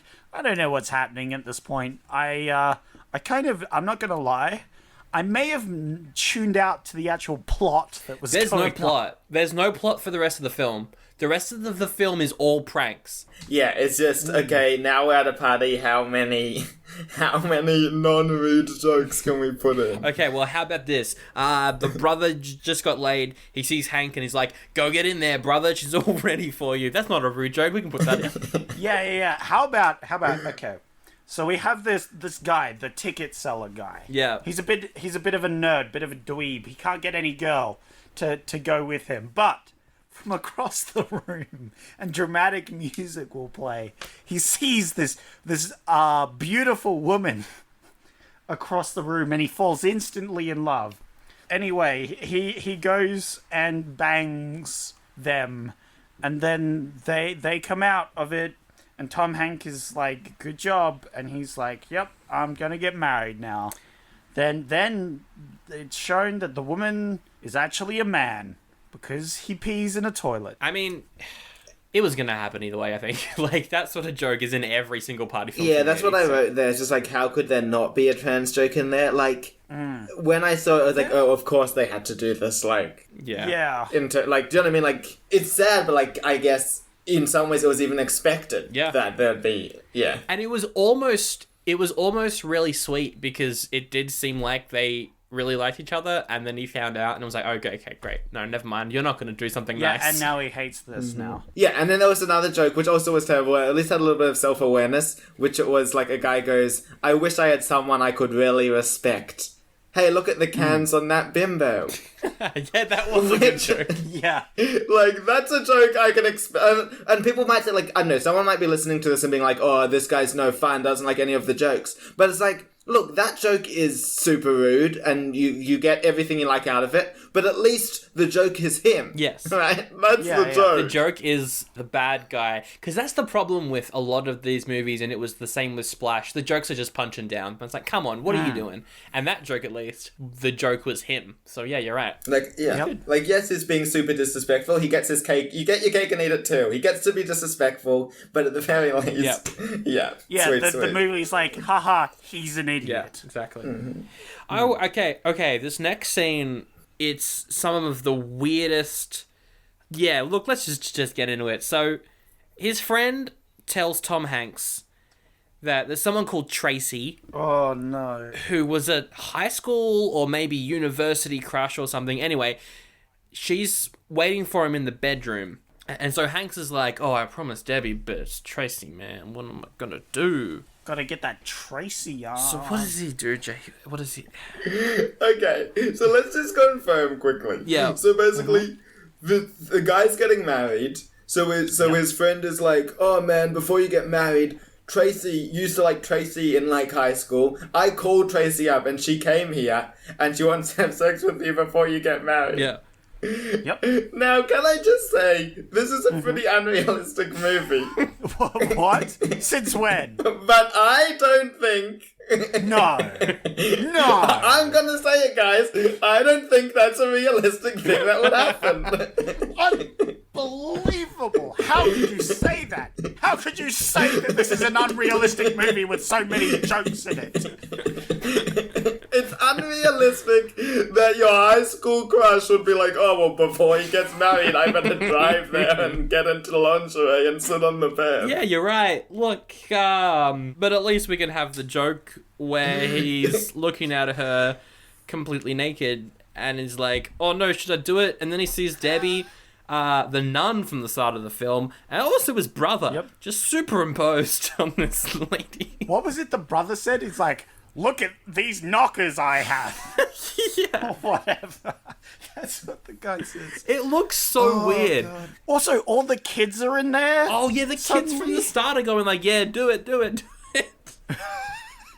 What is happening in this movie? That scene was the one where I went, okay, yeah, no, this is not something special, but what were they thinking? Just so many questions. They came up with it in the writer's room and they put it in there. Put it in. Because it's like I don't know. It's so straight. It does feel like a dream a little bit, this scene. And then also the stuff with the very rude animal, which we'll get to. Oh, it's almost here. I'm waiting for it. I've been waiting for this scene my entire life. Apparently. Before we get to that, let's talk about Cole. He's in camo, and he sets... What is he doing? I wrote this down. He's wearing camo for a stealth mission in an urban environment. So he changed from his regular outfit, his regular day-to-day, which would have been less conspicuous than a guy in full camo. He's a cartoon villain. With a duffel bag with a literal sniper rifle in it and a crossbow. He's a Saturday morning cartoon supervillain. Yeah.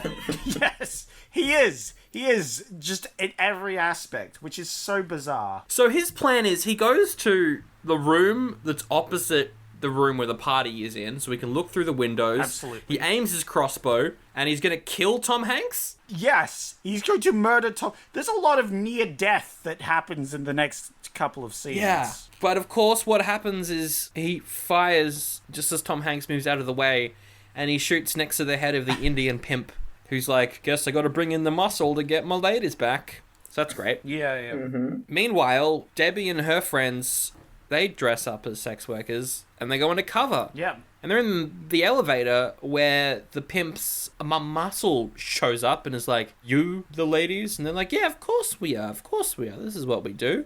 And he's meant to take them to this other room that has booked them after the party. And it's a bunch of middle-aged Asian men. This is a racist joke. Yeah. It goes on for 5 minutes, probably.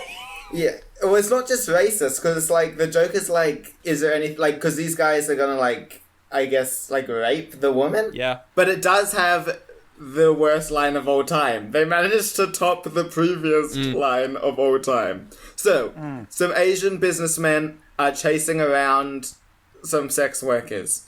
One of them says to the other one, "Hey, Bob, this beats the shit out of sushi, doesn't it?" Boy. Oh my god. Every line of it gets worse than the line. It's just Every word is worse than the next word. I literally was thinking, how could this scene get possibly any worse? And boy, the writers had me covered on that one. I'm gonna deconstruct it. First of all, they've already been interacting. So why would they say, "Hey"? I'm not being like, "Hey, Zach." Then, second of all, he says his name. His name is Bob. No, it's not. Then he says, "This beats the shit out of." Now, what do they love doing, these Japanese people? Or what's the one thing we know about them? Hint, it's sushi. Yikes. That's it. I'm done, guys. Yeah, wow. Wait, no. The punchline. We need a punchline. We need a punchline to the sequence of events. They find a way to escape the room, and no, we need something. We need something funny. One of the women sacrifices themselves to the ape. Right, yes. How about the cousin who hates men? She realizes that she likes these dudes and is like, "Let's get it on." That's a funny joke. That's a punchline. Put it in the movie. Put it in the movie. Weirdly, I didn't mind that one as much, because at least it's empowering. Like, if she wants to do it, she can do it. I mean, it's consensual, so, you know, that's a step up, kind of. So they go and nearly kill Cole. Oh, boy. Which was exciting. They tie him up in bed sheets and throw him out the window. Yeah, because they trick him into thinking he's about to bang a lady, so he gets naked, and then they tie him up in bed sheets. Tie the bed sheets up like some sort of cartoon jail escape. Tie it to the bedposts and toss him out the window.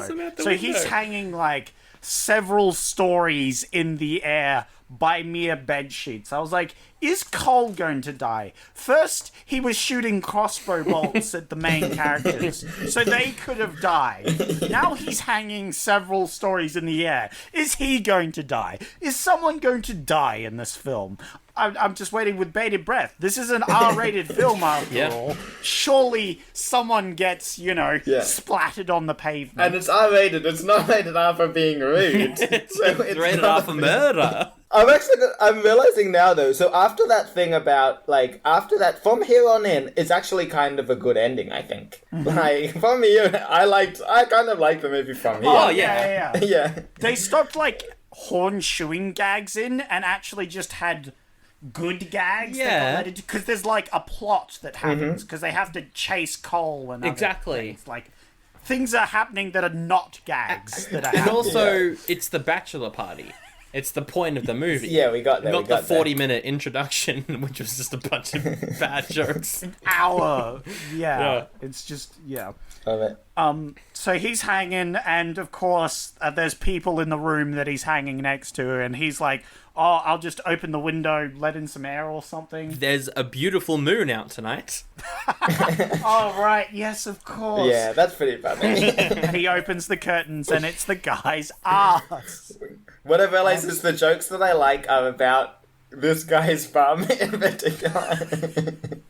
You have refined taste in jokes. None of this humor about, how he's an asshole and everything. No, we need actual asshole jokes. Yeah. I want to say this guy's bum, and then I'll laugh, and not a second before.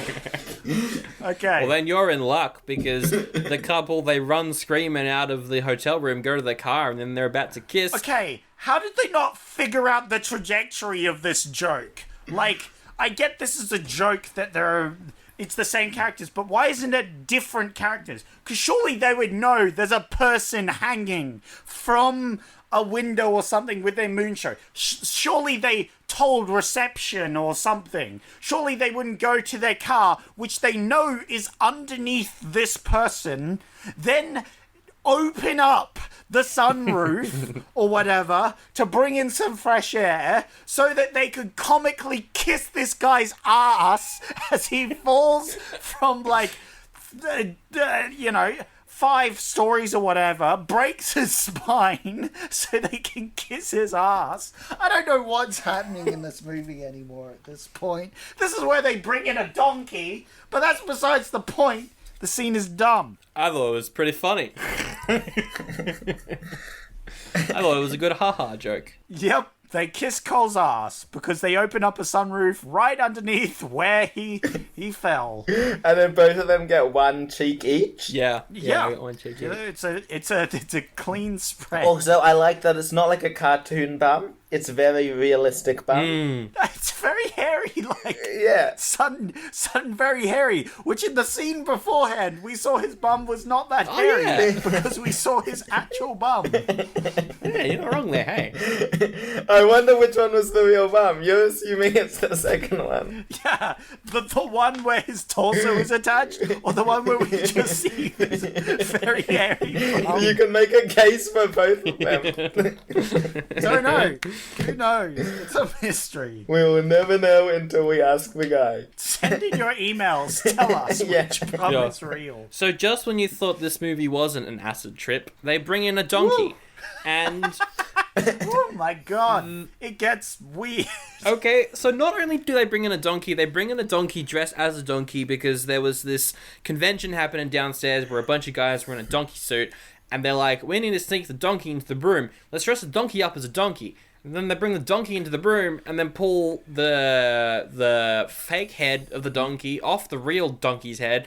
And then someone's like, wow, that's an undercover donkey.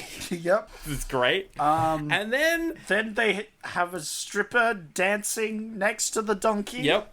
That goes on for a while. Yep. And then the dad shows up. And he's like, oh, bestiality, what? This is an all-time new low. Angry dad noises. Blah, blah, blah, blah, blah, blah, blah. And they leave the donkey alone. And the donkey walks to Oh no. the bench where all the things are and eats some chips. The donkey has a couple chips. And it's like, like some chips. What else is here? That's unsanitary. A guy put his face in there. earlier. Now not only has one guy face planted into that chip bowl, but a donkey is eaten from Yeah. it. That is a cesspool. Anyway, moving on. The donkey's like, what else is on this table? I've had some chips. Oh, some pills! Let's just have some pills. Drugs. Then the donkey sees some lines of coke and snorts them.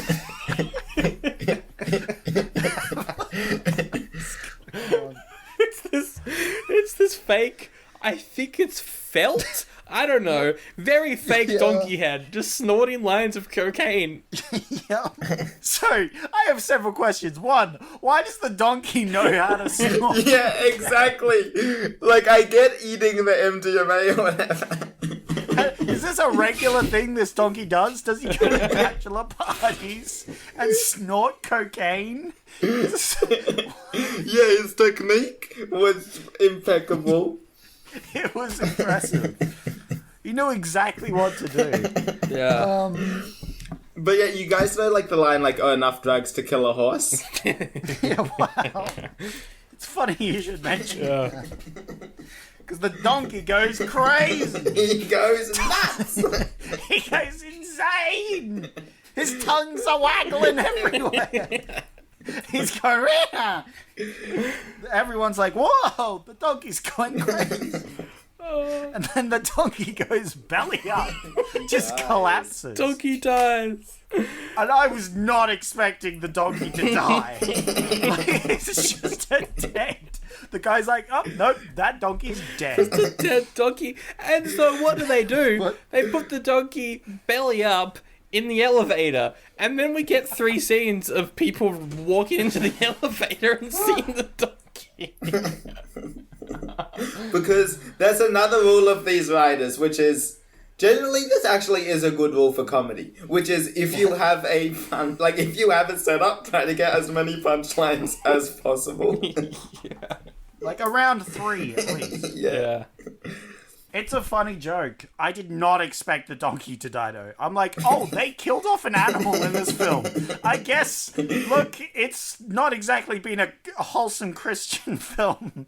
So, I guess the donkey can snort cocaine and then die.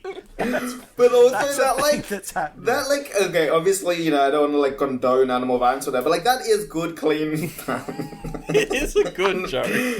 Like, maybe not clean, but like, it's funny. The donkey did so much drugs at time. Yeah, I don't think there's anything clean about a stripper donkey. It's not rude, Zach. It's definitely not a rude joke. The donkey... It's not rude. Yeah. He just dies, which is nothing to do with Please explain rudeness. what part about this is rude. The donkey was gonna have sex with the performer, and instead it did so many drugs and died. The donkey overdosed on cocaine. That would have been rude. Rudeness. Just the visual of a donkey snorting cocaine is so funny. And it's like 4 legs sticking in the air in the elevator. Yeah. It's just a thing to behold. Okay, so then the donkey dies, and then the fiancé comes back, right? I'm gonna go check out this party.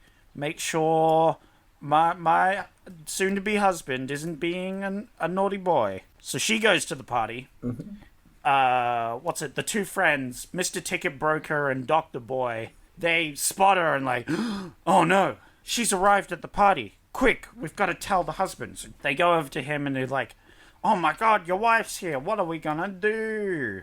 And what would you do in this scenario, Jacob? What would be a good solution here? So you're having a party, and there are, to use the parlance of the movie, there are hookers there when your fiancé specifically asked for no hookers. Oh no. So I'd probably just be like, hey, can I get you something? Uh-huh. Can I get you a drink? Is that it? There were drugs, but the donkey had them. And then I'd be like, you wouldn't believe it. There was a donkey here, and then an overdose. You're trying to talk to her about the donkey. I feel like we should leave the donkey out of this.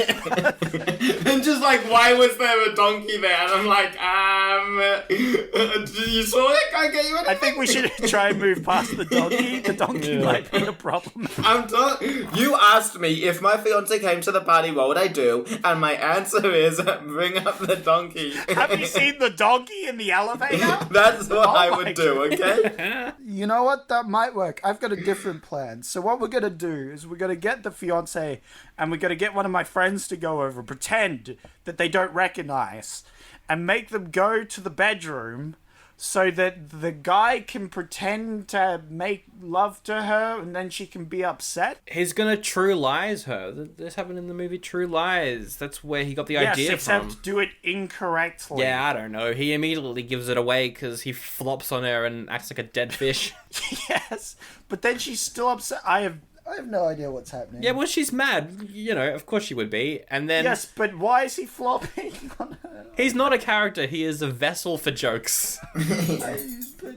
Why would he not just be like, I know it's you, I haven't slept with any hookers today or something? Just explain that. Well, because we need the joke of him asking the entire party, have I slept with anyone yet? And them all going, no, you haven't. Just so we can get his point across. I get that. But also, why didn't he just go like, oh man, you're the first hooker I'm gonna sleep with tonight because I love my wife. But I guess we have to shoehorn that joke in, so that makes sense. Let's do that instead. Yeah, but we did need the misunderstanding. Yes, absolutely, because every movie needs a misunderstanding in it.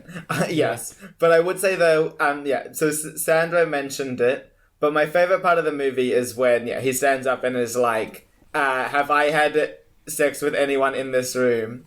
Which I have to say is the lowest bar that's ever been set in the history of being in trouble in a relationship. Yeah. I don't even have I had sex with anyone in this room. It's have I had sex with anyone in this room tonight. Yes. Because previously wouldn't count, That wouldn't count. He's banged a lot of them before, but not during the Bachelor Party. That's probably my favourite moment in the movie, I think. It is a funny moment. I really like the joke because the hotel manager has gotten many complaints from other people staying at the hotel about all the noise coming from this bachelor party. So the hotel manager brings across a bunch of police and knocks on the door. When they don't answer, he's like, "All right, boys, let's break the door in." "Oh, wait a second, I've got the key. Let's just open up the door." Yeah, they go to push it in, and he's like, "Oh, no, I got the key, it's fine." And then everyone just flees? Yep, the cops are at the party, so everybody just tries to run away. Because, they are doing lots of illegal, non-rude things at the party, so they ran. Also, Debbie's dad is tied up to the bed. Yeah, with a bunch of hookers, molesting him. Great. That doesn't come to fruition at all. And I'm going to skip to the end of the movie really quick because it's a wedding scene with them all there. How is the dad not absolutely furious at just how did this wedding go through? I know it's the whole point of the movie is we got to end it on with the wedding, but how did this wedding still happen after this disaster of a night? Yeah, that's a good question. Yeah. How is the movie still going? Because the movie's still going because, once again, nobody at any point was like, maybe we shouldn't do that. No, we've got to get them to a movie theater. I have a great joke about 3D. Alright, I need to put this 3D joke in. A great joke about 3D that I'm pretty sure I've seen in a Mel Brooks movie from the 70s.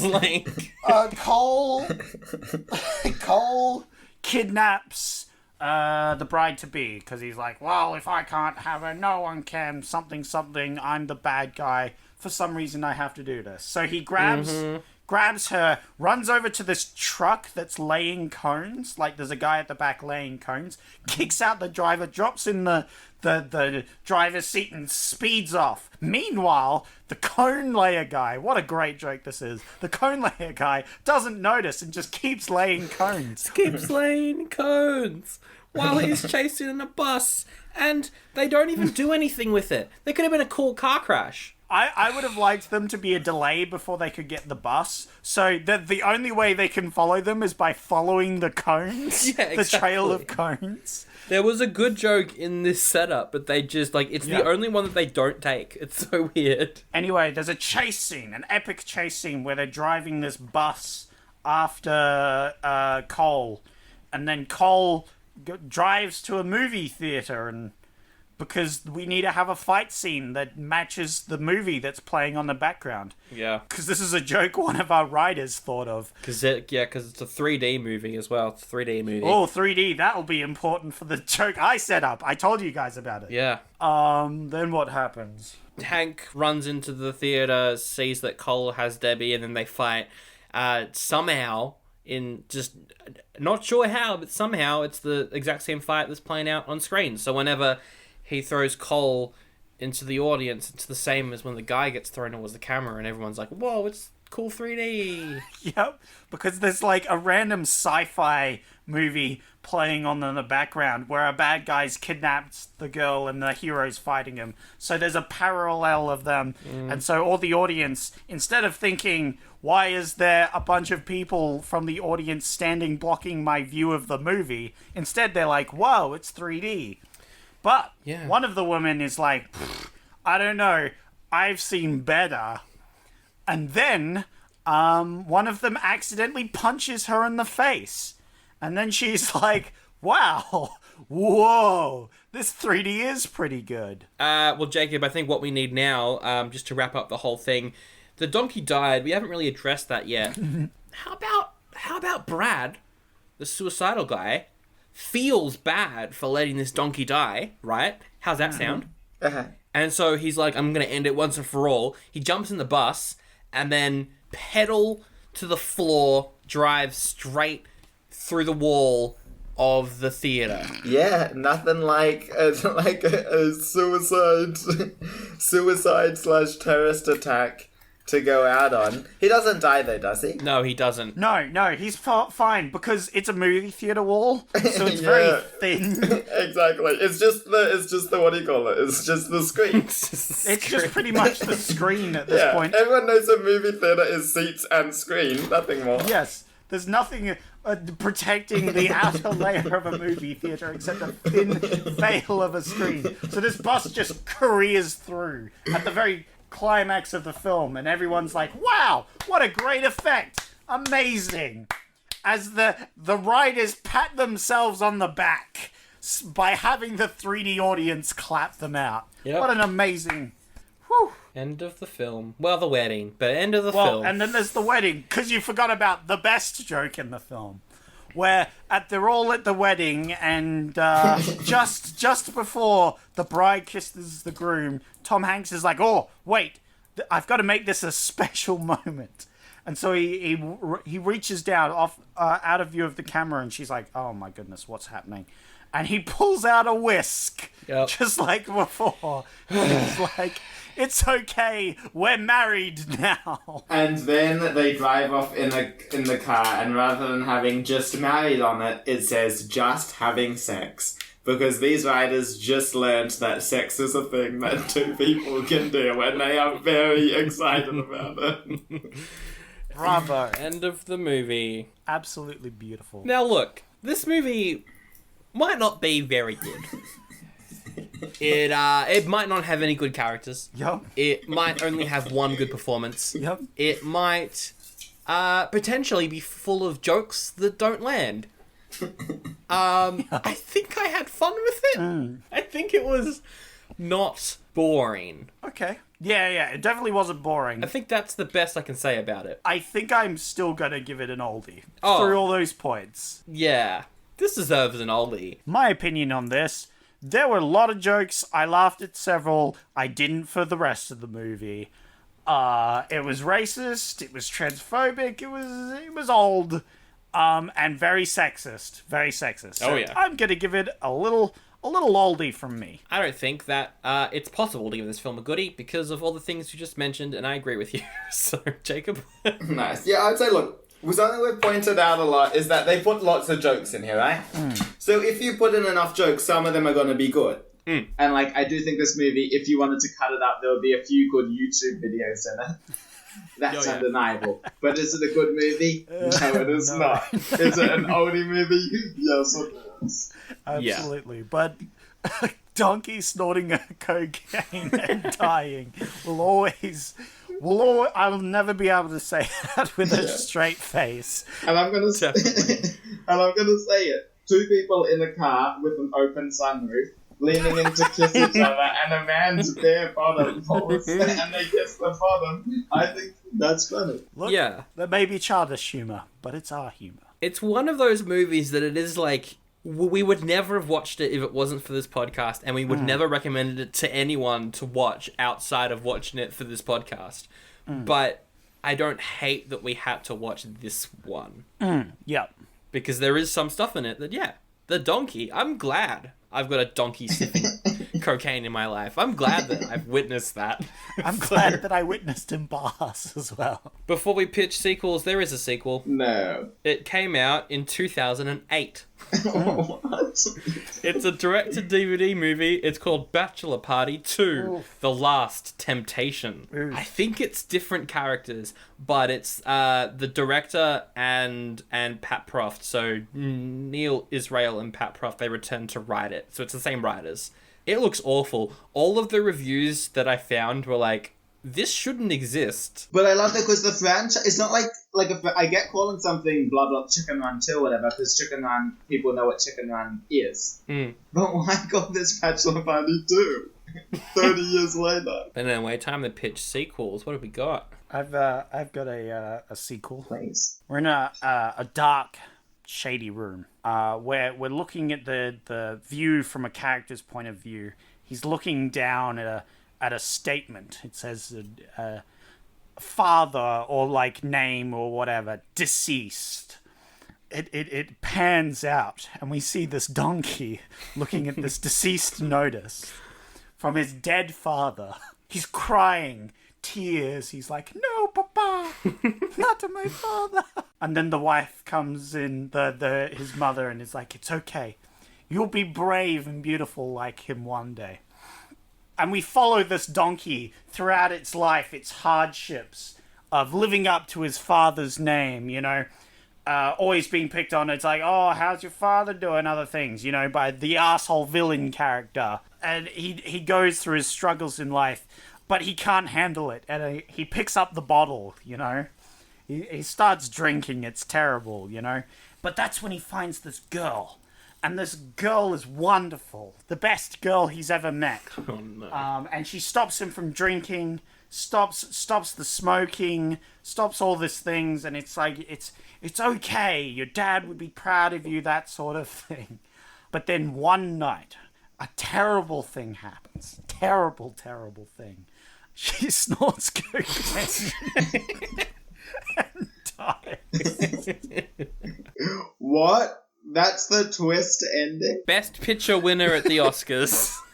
Yes, it's a very tear-jerking, Yes. heartfelt movie. Joaquin Phoenix wins Best Actor as his role as Child Yes. Donkey. My general idea was just a tagline, but I think that you could turn this tagline into a sequel of some sorts, but I don't really know if I want to go into the actual plot right now. But the tagline is, "You thought the Bachelor Party was wild. Just wait until you see the baby shower." Oh no! And there's not a donkey, there's a horse. You gotta up the stakes. A horse that does cocaine. And then No. dies. What's Okay. worse than cocaine? There's gonna be something worse than cocaine that the horse can do. It injects itself. Yeah, it injects Oh itself. no! Oh my god! Yeah, so mine is, so I'm the executive producer, Yep. and I go to the director and the writers, Oh, hi there. I'm the director, and this is my assistant. and I say to them, "Hey guys, we want to make an extended cut of this movie. Can we have all the jokes that you didn't include?" But we don't have any jokes that we didn't include. Okay, and assuming that they had a few of them must have not made the cut. I reckon, even though they put in every joke, I still reckon they have maybe 10 jokes that didn't go in. 10 Yeah, jokes, probably. exactly. We make a movie. We make them a movie. That's my movie pitch. I want to see it. Wow. I want to see what didn't get into this movie. I guess it's time for a different segment, huh? Yeah. Okay. It's time for raving reviews. This is a serious segment full of seriousness, where I seriously tell you about serious things that people seriously have said about this serious movie. So this is part of the show where we get the raving reviews about this movie from the audience. They made a review. These two luggabugs, I've got to guess them. I'm going to make this real quick because I want done with this movie, good lord. So, does everybody understand the rules and instructions of this segment? You bet. Do you remember the rating system, which is 0.5 to 5? I did, but if I didn't, thanks for the reminder. We remember. Steve says. Tom Hanks, best role. That's right, I said it. Best role. I'll say 5 stars. 5 stars? Alright. Because Tom Hanks is great. If this is his favourite Tom Hanks movie, I don't think it's a Tom Hanks fan, therefore 4 stars. Ooh, that's an interesting take because it's 4 out of 5. Whoa. Sandra gets a point. Woo. Maybe you can psychoanalysis Adam, who says the donkey thing was really funny. 5 stars. It was. And this is a review I agree with. 5 stars. All right. I'm going to go 2 stars on this one. I don't think it's that 2 positive. stars. It was 2 out of 5. Oh, Well come done. on. Sandro's killing it now. Jacob's sweating because literally Sandro has never won one of these. What? So let's see if Jacob Say it can be ain't the one so. to Sandro's literally never won. never won a single one of these. So far you're letting literally everyone down. That's okay because Kenny says American Pie of the 80s. 5 stars. 5. Are you doing 5 out of 5 again? Surely people rate 5 out of 5. Maybe you should think about it instead of just saying 5 out of 5. And that you're trying to psych me out. You're trying I to think- psych me out. I would never do anything so cruel on my single segment. I've done it multiple times. Sandra, what have you got to say? 2.5. 2.5. It's 2.5! I cannot believe How it. can I compete with Sandra. All right. All right, What is Jacob. happening? Jacob. Virginia says, still like this movie. ... Jacob, what do you think? 3 stars. 3 stars. Ooh. All right, Sandra. Just go 3.5. It's 5 out of 5! Oh my god! The one time it's 5 out of 5. I'm quitting comedy. I'm quitting. Don't worry, no one got a point there. It's fine. It's fine. No one got a point. It's okay. All right. Jacob, all right. This one's for you, but I'm going to get Sandra to get first. Because that's really what's throwing you off, is you guessing first. All right. Jen seems to really like this movie, as she says, actually 0 stars. It won't save that. Worst movie ever made! Exclamation mark. Evil! Exclamation mark. Exclamation mark. Exclamation mark. Only movie I've ever walked out of. Colin. Well, at least because the movie was bad. Every franchise's worst nightmare. Wow, that's amazing. What do you think she rated this one? I think they try to psych me out. I think it's a 1. Okay, what did you think she rated this, Jacob? Can you do 0 or just 0.5? 0.5 is the lowest you can go. 0.5. It is 0.5. Oh. We're back, baby. We're back. The comeback, I'm feeling it. All right. Nobody has ever lost to Sandro. Not a And single today is person. not the day. All right, then. You should be able to get this one. It's pretty obvious. Adam says, first and only viewing, the 4th of the 21st, 2010. Sandro, what do you think Adam rated this? What a review. First and only viewing. I'm glad we know that. I'm going to go 2 stars. First and only viewing. I'm thinking 5 stars then. 5 stars. It's close. You're really close. But it's 3.5 stars. Wow. Nowhere near that. Positive. I thought you would have got that one, seeing it was pretty obvious. But I think Bogovac will really speak to you, Jacob. Colon, left bracket, left bracket, left bracket, left bracket, left bracket, left bracket, left bracket. It's not the left bracket, it's the right bracket. I'm an idiot. Right bracket, right bracket, right bracket, right bracket, right bracket. It's a smiley face, Big but with smile. a lot of Uh-huh. smiles. Yes. Can I go 5?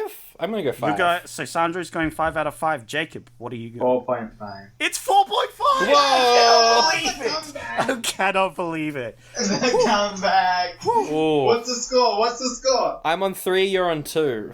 Ooh, it's close. It's close.